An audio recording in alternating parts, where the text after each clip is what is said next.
What if I told you that behind the doors of a picture-perfect Colorado home, 12 children grew up under the same roof? But half of them would later vanish into madness. 6 siblings, gone to schizophrenia, 2, dead by their own hand, and the rest scattered across America, carrying wounds no one could see. This isn't a horror film, it isn't fiction. This is the very real story of the Galvin family, on Hidden Valley Road in Colorado Springs. A family that became one of the most closely studied cases of inherited mental illness in U.S. history, and what happened inside that home would challenge everything we thought we knew about sanity, family, and fate. Before we dive deeper, hit that subscribe button and tell me in the comments what state you're watching from.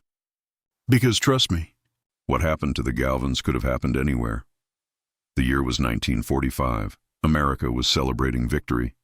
World War II was over, the economy was booming, and couples everywhere were eager to build the families they'd dreamed of during the war years. Among them, Donald Galvin, a proud Air Force officer with a rigid sense of duty, and his new bride, Mimi Blay, a beautiful, ambitious young woman from a wealthy Texas family. Together, they built a life in Colorado Springs. Donald's job at the Air Force Academy gave them status, while Mimi poured every ounce of herself into being the perfect wife and mother. But for Mimi, perfection wasn't just a dream, it was an obsession. And between 1945 and 1965, she brought 12 children into the world, 10 boys, 2 girls. Donald Jr., James, John, Brian, Michael, Richard, Joseph, Mark, Matthew, Peter, Margaret, and the youngest, Mary. From the outside, the Galvins looked like something out of a Norman Rockwell painting. Attractive kids, talented, disciplined. Donald Sr. was even named Father of the Year. Neighbors saw culture, order, and success, but behind those pristine white walls, the cracks were already forming. Mimi's rules were strict, sometimes punishing. Every detail of her children's lives was recorded, measured, corrected. Donald Sr., meanwhile, floated in and out of the picture like a commanding officer rather than a father. The kids learned early, keep the family secrets. Show the world perfection, even when the truth at home was anything but. What they didn't know was that some of them were carrying something darker than discipline or pressure. They were carrying a genetic time bomb. It started with Donald Jr. He was everything his parents dreamed of. Tall, athletic, brilliant. Teachers adored him. Siblings idolized him. College even offered him a full scholarship. But college life was different from the carefully controlled world of Hidden Valley Road. And slowly, things started to unravel. Roommates noticed strange behavior. He wouldn't sleep, sometimes pacing for days, muttering about secret codes in his textbooks, convinced professors were testing him for a government program. He believed his phone was tapped, and then came the breaking point. At a campus bonfire in 1963, Donald Jr. suddenly ripped off his shirt and jumped straight into the flames. Students dragged him out, burned and dazed. When questioned, he whispered about fire spirits and purification rituals. His father's military connections buried the incident. No police, no news reports. Donald Jr. was quietly pulled out of school and sent back home. Mimi told herself he just needed rest, good food, family love. But the truth was unavoidable. Donald Jr. would vanish for hours, only to be found standing in the yard, staring at the sky, murmuring about ancient voices in the mountains. His little sister once caught him strangling the family cat, crying as he did it. When confronted, his chilling reply, "It told me to." It said it was the only way to stop the messages. From then on, the family never knew what version of Donald Jr. they'd get, the charming golden boy, or the paranoid stranger who terrified them all. In 1965, he married Jean, a sweet, unsuspecting young woman who thought she'd found her prince. The wedding was spectacular. Mimi made sure of it. But inside the marriage, Jean quickly discovered the nightmare she'd walked into. Donald Jr.'s delusions grew darker. He was convinced Jan was spying on him, poisoning his food, signaling his enemies. When she tried to reach out for help, he turned violent. Bruises, rage, days disappearing without explanation. One night, he even accused her of being an imposter, demanding she prove she was really his wife by answering impossible questions. The violence escalated, and in February 1967, Jean reached her breaking point. She told him she was leaving, His response was terrifying. Donald walked out. An hour later he returned, calm, collected, holding a bottle of pills. Cyanide, enough to kill them both. "We'll die together," he told her, eyes shining with manic certainty. "And then we'll finally be free." That's where the Galvin family's nightmare began. And it was only the beginning, because Donald Jr. wouldn't be the only one. 6 of the Galvin children would eventually be diagnosed with schizophrenia. 2 would not survive. The rest would carry the scars forever, and all of it played out inside that single house on Hidden Valley Road. Imagine this. You're a young wife, trapped in a house with a man who believes you're part of a conspiracy. He has cyanide pills lined up on the kitchen table like dinner plates. And he's smiling as he tells you, "We'll die together. Then we'll finally be free." That was the night Jean Galvin's survival instincts saved her life. She tore free from Donald Jr.'s grip, bolted into the freezing dark, and pounded on neighbors' doors until someone called the police. When officers stormed the house, they didn't find a raving madman. They found Donald Jr. sitting calmly at the table, cyanide neatly arranged before him, as if waiting for guests. He was arrested, then committed to the Colorado State Hospital in Pueblo. His official diagnosis, paranoid schizophrenia. For his devastated parents, the news was crushing. Doctors explained there was no cure, only medication, therapy, and the faint hope that maybe, just maybe, his symptoms could be managed. But this was only the beginning. As Donald Jr. disappeared into the mental health system, the next brother stepped into the spotlight. James, the second eldest. He'd always lived in his brother's shadow, chasing the approval Donald seemed to win so easily. James was smart, funny, a gifted musician. But with Donald gone, all eyes turned to him. He became the family's new golden boy. It was a role he was never ready for. By senior year, the pressure cracked him. James became convinced he was being watched, followed, that his teachers and classmates were part of some plot to destroy him. At first it was subtle. Long hours alone in his room, scribbling page after page of bizarre notes about secret messages and hidden codes. But then, his bedroom walls, covered in clippings, photos, diagrams, all connected by strings and pins like some kind of paranoid detective board.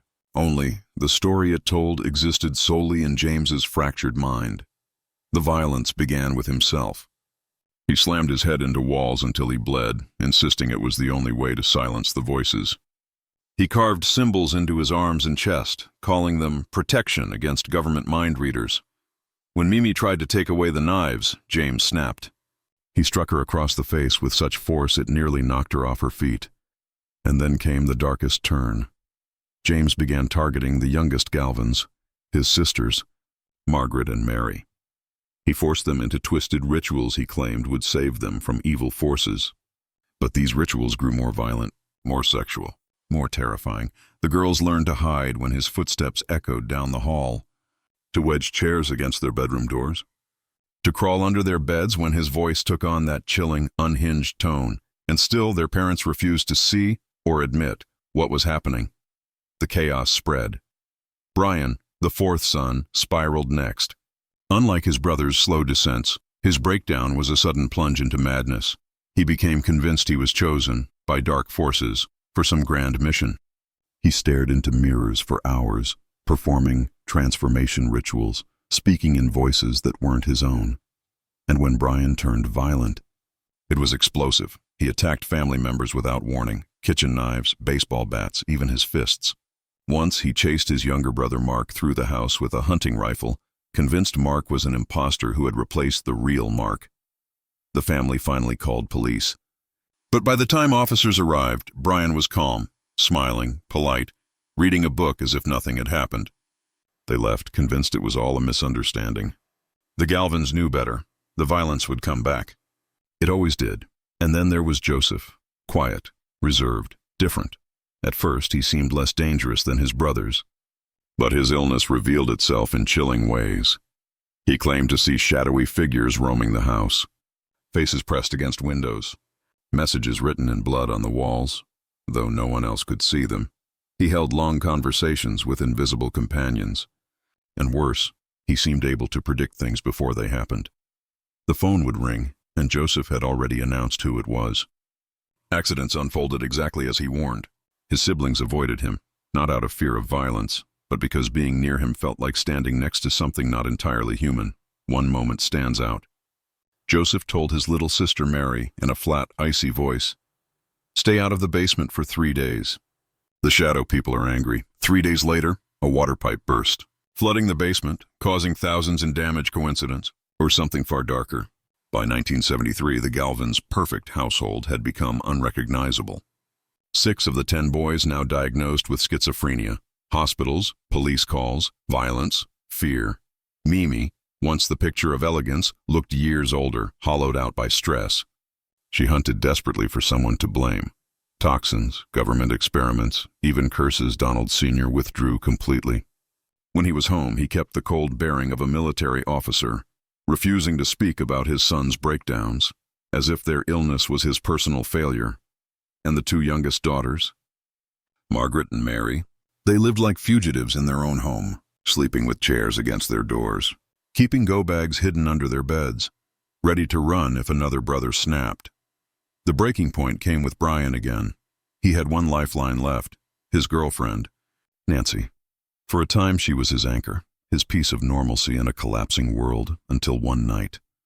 He became convinced Nancy wasn't Nancy at all.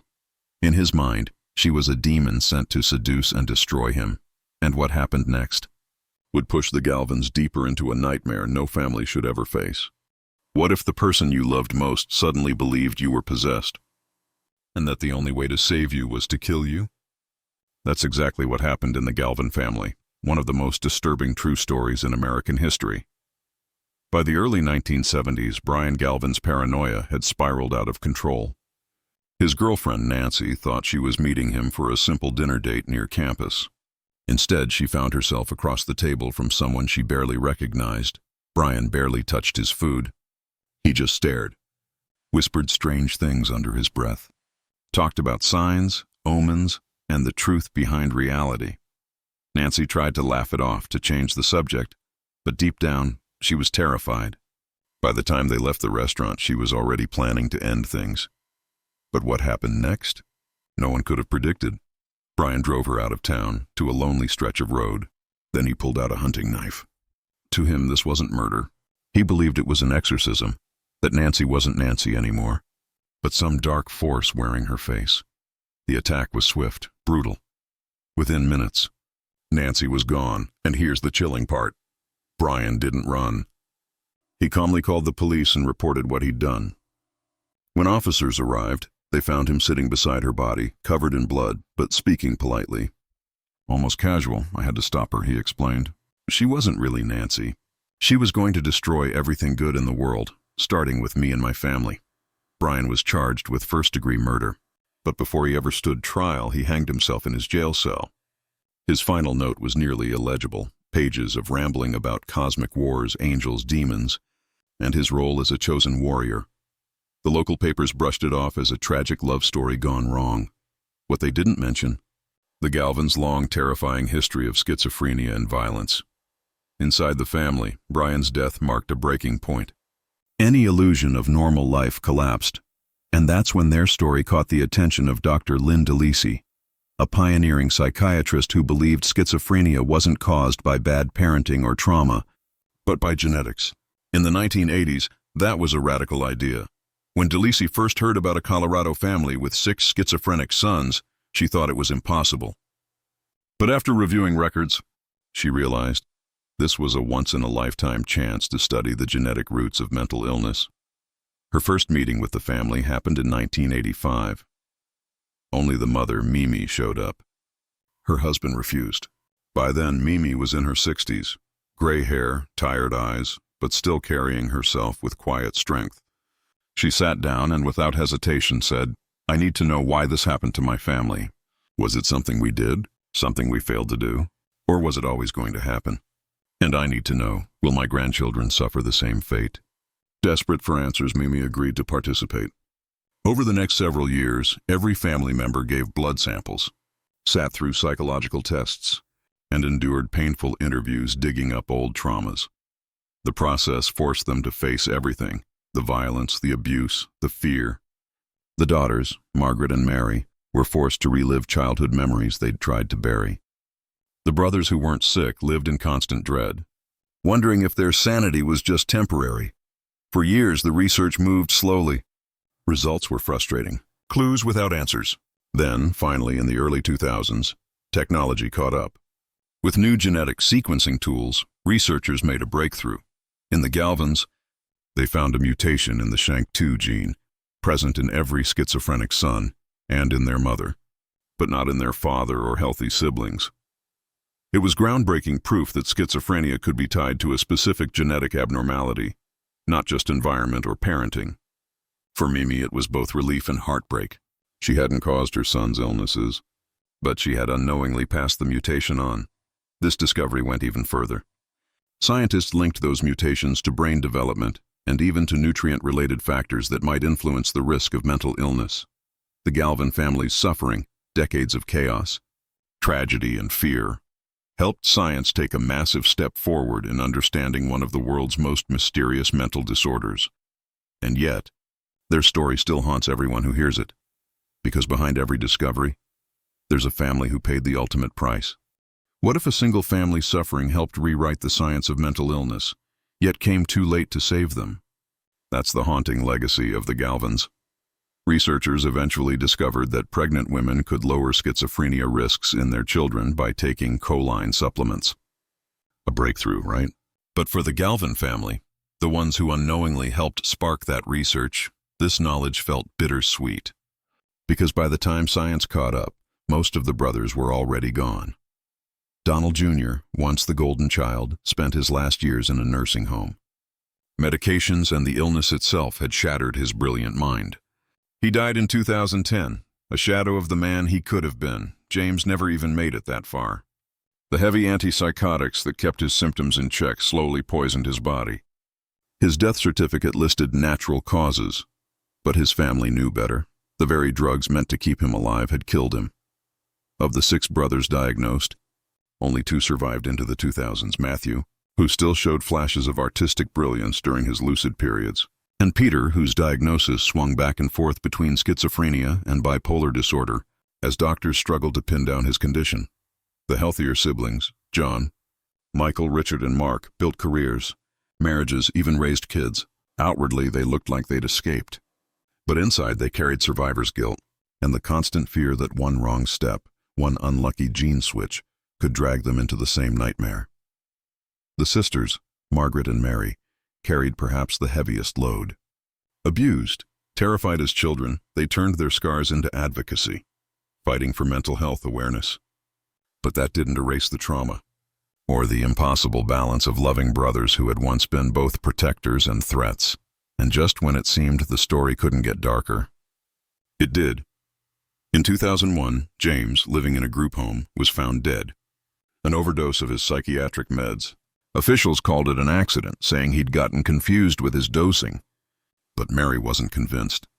In the weeks before his death, James had been tormented by voices, telling him he was poisoning his family simply by being alive. He even spoke about ending it, to protect them. Suicide or accident. Either way, his suffering was finally over. Mimi, their mother, was devastated. Despite everything, she had never stopped visiting James, bringing meals, photo albums, anything to spark the boy she once knew. His death broke something inside her. Her husband, Donald Sr., had already died of a heart attack years earlier, without ever truly facing the horrors inside his own family. That left Mimi alone in the house on Hidden Valley Road, surrounded by memories and ghosts. As her grandchildren grew up, a new fear took hold. Would the curse continue? Every teenage mood swing, every bad day, every restless night was studied like a potential sign of schizophrenia. Margaret's daughter, Kate, became hyper-aware. She avoided drugs, kept strict sleep schedules, even rushed to therapists if she thought she heard voices. Terrified her genes might betray her. Mary's kids lived under the same shadow. Family gatherings turned tense, every glance charged with unspoken worry. Is it happening again? In the end, none of the third generation developed full schizophrenia, but many battled depression, anxiety, and other mental struggles. In a family like the Galvins, even the ordinary felt like a warning. Then, in 2017, Mimi herself passed away at 93, peacefully, in her sleep. Her death closed the final chapter of the original Galvin household. When the surviving siblings returned to Hidden Valley Road to settle her affairs, the house was like a time capsule. The kitchen still bore scorch marks from a fire Donald Jr. once started during a breakdown. The basement still had restraints their father had installed during violent outbursts, and Mimi's bedroom held a shrine to her lost sons, photos, letters, report cards frozen in time. Before selling the house, researchers cataloged everything, every room, every artifact, because the Galvin family wasn't just a tragedy. They were a case study that changed psychiatry forever. Their blood, their DNA, their pain led to real breakthroughs. Genetic markers like the SHANK2 mutation, connections between brain chemistry and mental illness, even the role of nutrients like choline in protecting unborn children. Today, countless families benefit from what scientists learned through the Galvins. But for the survivors, it's cold comfort. The discoveries came too late for the 6 brothers already lost, and yet, through reunions and memories, the family still honors them, not as violent patients, but as the children they once were, playing, laughing, dreaming. The ghosts of Hidden Valley Road linger, but so does the love. What if the very people you loved most were also the ones you feared? That was the heartbreaking paradox inside the Galvin family, grieving for brothers who had once protected her, but who had also been the source of trauma, left Margaret with a wound no amount of therapy could fully heal. Mary, the youngest, found a different way to cope. She became the family's keeper of memories, the unofficial historian. Her home turned into a museum of sorts, shelves lined with carefully labeled albums, black and white snapshots of 12 beautiful children running barefoot in a Colorado backyard, followed by grim institutional portraits of young men lost inside their own minds. And what about the surviving brothers? John, Michael, Richard, and Mark. Each carried survivor's guilt in their own way. John threw himself into business, building a company as if order and control could erase the chaos of his past. Michael focused fiercely on fatherhood, determined that his kids would have the safe, loving home he and his siblings never knew. Richard's journey was more complicated. As a teen, he showed hints of instability, and for decades he lived with the terrifying thought that his mind might someday betray him, just as it had his brothers. Mark, one of the youngest, remembered both the laughter and the terror. Birthday cakes one week, violent outbursts the next.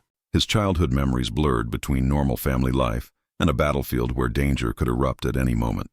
But the fallout didn't end with the Galvins. Friends, neighbors, teachers, everyone who brushed against their story felt its weight. Colorado Springs in the 1960s and 70s was still a small town. Secrets didn't stay hidden long.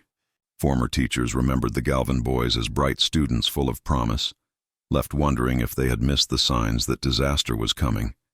Young women who dated the brothers carried their own scars.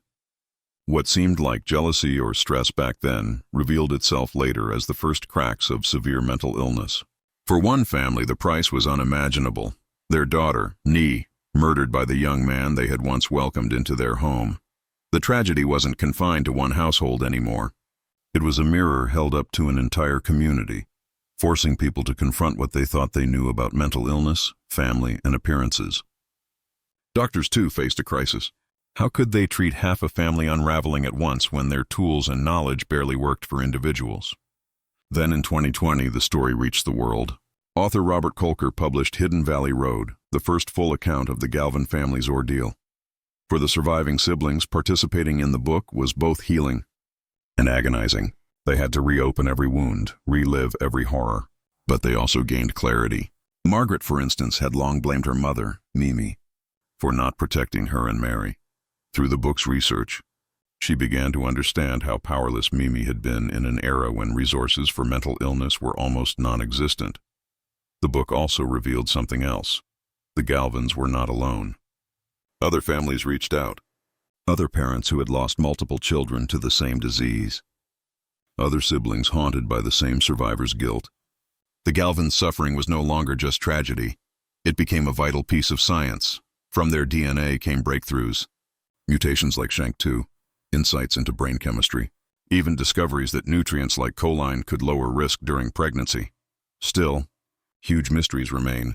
Why does one person with a genetic vulnerability spiral into illness, while another stays stable? Why do symptoms look so different from one patient to the next? The surviving Galvins continue to help researchers, offering samples, updates, whatever they can, knowing it may never help them personally, but might spare another family their fate. Today, Matthew and Peter, the two surviving brothers with schizophrenia, live in assisted care. Matthew, every now and then, creates hauntingly beautiful artwork, glimpses of the man he might have been. Peter's condition has steadied with age, allowing brief moments of connection with his siblings. But for the grandchildren, the shadow remains. They live with the knowledge that inside their genes could lie the same devastating trigger. A sword dangling by a thread, 6 brothers lost. 6 lives stolen by an illness that medicine still can't fully explain. And yet, from that devastation came discoveries that are saving lives today. It's a legacy both heartbreaking and profoundly important. What if your perfect family dream turned into a nightmare no one could escape? That's exactly what happened to the Galvins. 2 parents watched their all-American life collapse into madness, violence, and death. 4 surviving brothers and 2 sisters walked away carrying scars that would shape them forever. And the cruelest twist? The genetic research that eventually proved Mimi Galvin wasn't to blame and even identified mutations linked to schizophrenia arrived too late to save the 6 sons, who were already lost. The discoveries helped other families, but they couldn't erase decades of suffering inside Hidden Valley Road. In many ways, the Galvin story is both a promise and a warning, proof that science can illuminate dark mysteries, but also that its progress is painfully slow. Human suffering happens in real time, day by day, year by year, while breakthroughs crawl forward at a snail's pace. Still, the surviving family holds on to one small comfort, that their pain wasn't meaningless, that their brothers didn't vanish into madness for nothing. But even today, science hasn't answered everything, and that uncertainty leaves families like the Galvins forever vulnerable. The house itself, eventually sold. A young couple with no idea of its past moved in, drawn by the mountain views and the spacious rooms. They painted over scorch marks in the kitchen, ripped restraints from the basement, and filled the place with the laughter of healthy kids. But neighbors still remember. Some wonder if the new family feels the heaviness lingering in those walls, because while there are no ghosts walking Hidden Valley Road, the horror inside it was all too real, human, and written in blood and DNA. The basement still whispers of it. Scratches gouged into paint and plaster, dents in concrete from fists and skulls colliding with walls. The marks have been covered up with fresh panels, but they remain, silent scars of what once happened down there. And Mimi's bedroom? Once a shrine to her lost sons, filled with photographs and prayer cards. Now it's a nursery where a baby sleeps under bright animal posters and alphabet letters. Hope painted over despair. Even with all the research, questions still hang in the air. Why this family? Why did schizophrenia take 6 brothers here and not others with the same genes? Could stress, family dynamics, or expectations have pulled the trigger? Think about it. Donald Jr.'s breakdown came his first semester away at college. James spiraled during his senior year, under crushing pressure to live up to his brother's success while watching that brother fall apart. The timing suggests that more than genetics was at play. Stress, environment, and family expectations may have opened the door. But untangling genetics from environment is still one of psychiatry's toughest puzzles. For the surviving family, those aren't abstract questions, they're personal burdens. Margaret and Mary still wonder if their role as potential victims made their brothers' lives even harder. The surviving brothers ask themselves if they could have stepped in sooner, and Mimi, even after science absolved her, she spent her last years tormented by guilt. She knew the genes weren't her fault, but she still replayed every choice, every moment, wondering if things could have gone differently. Half a century later, the next generation still feels the shadow. Every birthday in the late teens or early 20s brings fresh fear. Will the illness appear now? Every phone call has the potential to deliver devastating news. The grandchildren, kids who carry Galvin DNA, live under constant surveillance. Regular mental health checkups, careful tracking of mood, sleep, and behavior. Total avoidance of drugs or stressors that might trigger something lurking in their genes. That hypervigilance, though, has a cost. The constant fear of developing schizophrenia sometimes breeds its own depression and anxiety. For some, the pressure to stay normal is overwhelming. Margaret's daughter, Kate, feels that weight most of all. Should she have children of her own? Genetic counselors tell her the risk is real but not absolute. Still, after watching 6 uncles destroyed by the illness, the decision feels crushing. Science has given the Galvins knowledge. But knowledge hasn't made their choices any easier, and maybe that's the true terror here. How thin the line is between sanity and madness, and how brutally random genetics can be. So, what do you think? Did the Galvin story reveal everything, or are there truths still hidden inside Hidden Valley Road? If this story left you shaken, don't let it end here. Hit the like button, share it with someone who loves dark mysteries, and subscribe for more stories that blur the line between history and horror. Because sometimes, the scariest stories aren't about ghosts, they're about us.